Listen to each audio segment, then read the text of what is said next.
briefly describe to us how your day was in the moments following up to when the protesters stormed the Capitol building? Well, I came into my office this morning and had a couple of Zooms and some telephone calls, some virtual staff meetings. Uh, Started at about I don't know 8:45 this morning, and early afternoon. I don't remember what time it was, but early afternoon, the police came in and asked that we evacuate my office building.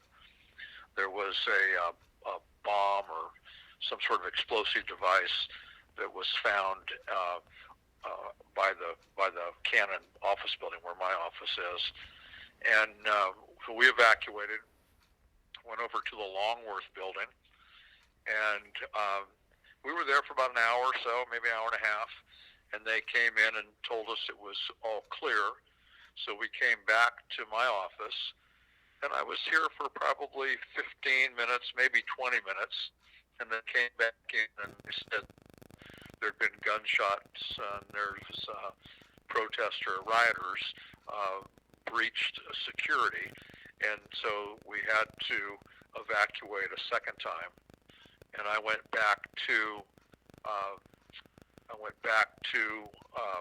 the Longworth office building, and I was there until just about 5 minutes ago when I came back to my office. And it's 7:30 in the evening here now.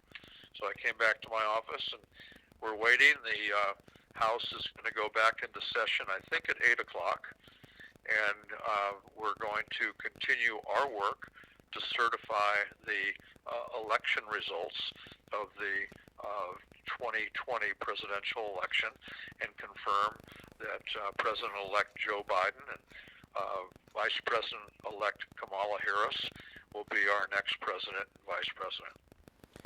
Thank you. And just to follow up, who do you hold responsible for the events that have unfolded today at the Capitol? This is 100% the current president. He's the one who encouraged people to come to Washington, D.C. He encouraged them to rally, and he has been spreading falsehoods about the validity of the election. He got people wound up. They came, and then he went out in front of them and gave a speech and directed them to attack the Capitol of the United States of America. And they did. He owns this one lock, stock, and barrel. And per your Twitter feed, do you believe it is time to invoke the 25th Amendment? I believe that the 25th Amendment should be invoked. I believe that we should do whatever is necessary to remove him from the presidency. Would you call the people who broke into the Capitol protesters or domestic terrorists? Well, there's a difference between protesting and breaking the law. And the people that broke in, so I would call them criminals. And I would hope that there's enough surveillance footage where these people can be identified, and they should be arrested and brought to justice. How do you feel about the Democrats finally overturning the Senate majority back to now 50-50? I am happy as a clown. That's the good news that came out of today. It was a very happy announcement when they came out all through. When they've called the first race, and then it looked favorable for the Ossoff race, and now this afternoon when they called that race, it was a happy day. And for the rest of your day, what's your schedule like?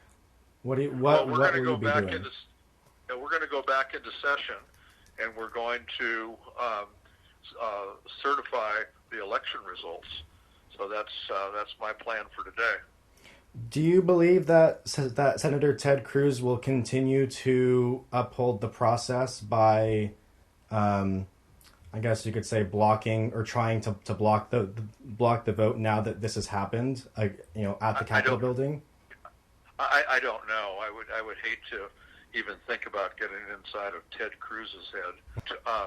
I'm told that they're working overtime in the Senate trying to convince the senators that they should drop their opposition.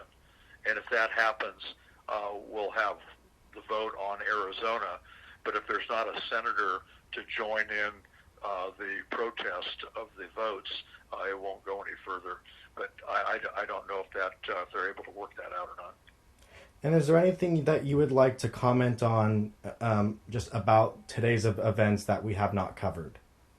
No, just thank you for your interest, and I can tell how sincere you are about this and about the institution of representative government and your interest in that in those Georgia seats, and I appreciate that very, very much. And I just think it's a sad day for our great country, for our democracy, and for our republic.